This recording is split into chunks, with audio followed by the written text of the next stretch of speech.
Pilipinas. Sa pamamagitan ng de facto US bases nila dito sa Pilipinas, mga agreements tulad ng VFA, mga EDCA sites, ng MDE, pinapahirapan nila, tinatakot ang mga Pilipino, sinasamantala ang mga kababaihan at ang kapatid nating LGBTQ.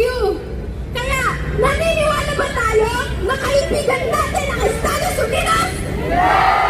Hindi natin kaibigan ang Estados Unidos at mas lalong hindi rin sila kaibigan ng mga bansang pinaglalaban ang kanilang pambansang soberanya katulad na lamang ng Palestina at ng Venezuela. Sa Palestine, sa kabila ng tigil putukan daw, patuloy pa rin ang pagbabomba at pagpatay sa mga Palestino sa ilalim ng genosidyo ng US-Israel. Sa Venezuela, noon pa lamang ay pinapahirapan na ang mga mamamayan sa pamamagitan ng economic sanctions.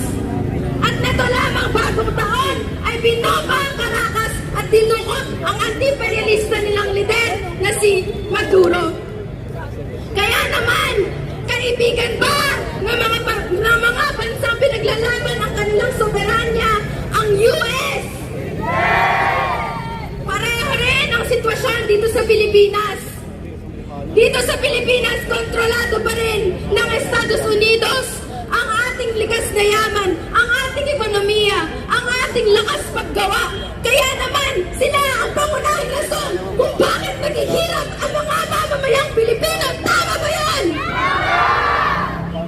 Sila ang pangunahing rason ng ating paghihirap. At sa kabila ng lahat ng ito, patuloy nilang binobomba ang ating mga komunidad. Pinapalayas ang mga katutubo, mga magsasaka, mga residente sa Pilipinas. Sa Tubac del Norte, pinapalayas ang mga magsasaka at katutubo para sa panghihimasok ng mga dayuhang korporasyon kung saan sila lang ang may panasya. Sa Mindoro, patuloy ang pagbabomba ng mga komunidad, ng mga katutubo. At pagkatapos ng lahat ng yan, sino ang tatawagin nilang terorista? Ang kabataang lumalaban sa rehineng US Marcos. Tama ba yan? Tayo ba ang tatawagin nilang terorista? Sino ba ang tunay na terorista? Ang tunay na terorista ay ang US at si Marcos na mamamatay tao, manlilit lang, tuta sa kanilang mga amo. At kung inaakala nila na makakatakas sila dahil sinama ni Trump, inibitahan ni Trump si Marcos sa Port of Peace, nagkakamali sila. Dahil tayong mga kabataan ay patuloy na lalaban. Dahil alam natin na sinungaling ang Estado, pinagtatakpan nila ang kanilang mga amo sa Estados Unidos. Kaya tayo ay tumutungo dito sa lansangan.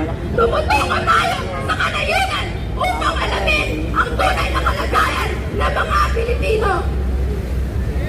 Kaya naman, hindi sila makakatakas sa isasagawa nating patuloy na pagprotesta sa darating na balikatan exercises ngayong taon kung saan libo-libong tropang kato ang darating dito sa Pilipinas para daw sa training.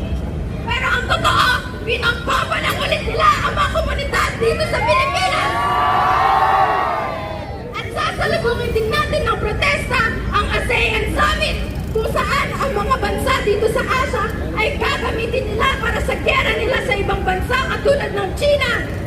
Tayo mga Pilipino, magpapagamit pa tayo?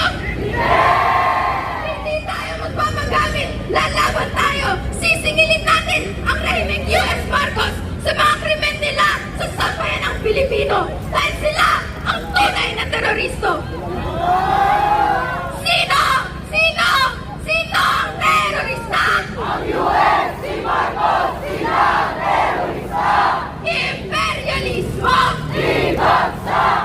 Imperialismo! Ibagsak! Imperialismo!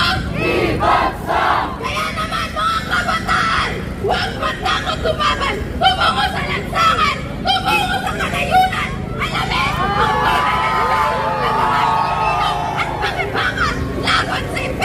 ng US.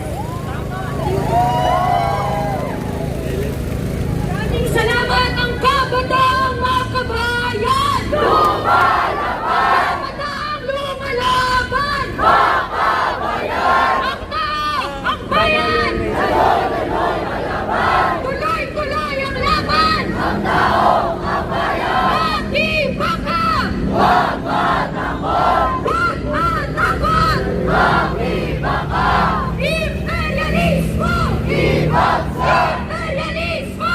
Ibagsak! Free Palestine! Free Palestine! Hands up Venezuela! Hands up Venezuela! US imperialist! Number one terrorist! Mga kasama, palakpakan po natin ang isa't isa!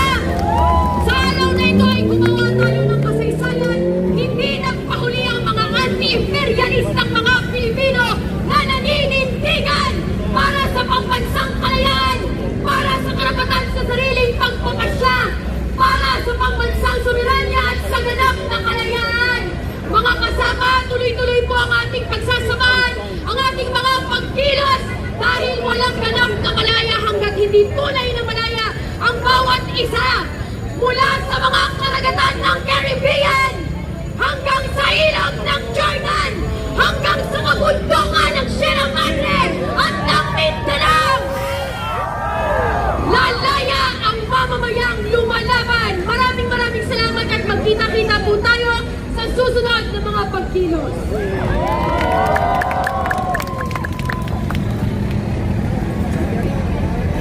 Victor Beto.